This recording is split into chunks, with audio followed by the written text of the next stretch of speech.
వేకువ జామున దేని కొరకనంటే ప్రభువును మనం కలిసే సమయం అది. మన్నా మైదానంలో ఉంది. ప్రజల్ని పిలిచి దేవుడు అంటున్నాడు, వెళ్లి ఆ మన్నాను తెచ్చుకోమని అన్నాడు. అయ్యా ఎప్పుడు వెళ్ళమంటావు? వేకువ జామునే లేచి వెళ్ళమని అన్నాడు. పొద్దునే లేచి వెళ్ళిపోయినారు. ఇంకా సూర్యుడు ఉదయించక ముందే వెళ్ళిపోయినారు.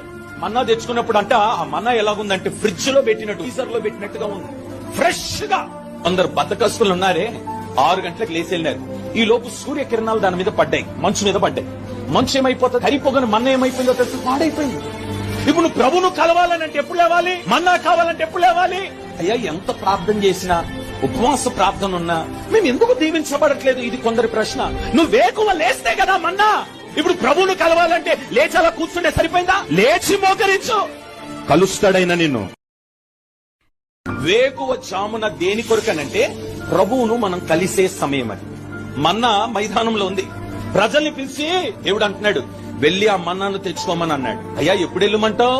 వేకువ జామునే లేచి వెళ్ళమని అన్నాడు. పొద్దునే లేచి వెళ్ళిపోయినారు. ఇంకా సూర్యుడు ఉదయించక ముందే వెళ్ళిపోయినారు. మన్నా తెచ్చుకున్నప్పుడు అంట ఆ మన్నా ఎలాగుందంటే ఫ్రిడ్జ్ లో పెట్టినట్టు, ఫ్రీజర్ లో పెట్టినట్టుగా ఉంది, ఫ్రెష్ గా. కొందరు బద్దకస్తులు ఉన్నారే, 6 గంటలకు లేచి వెళ్ళినారు.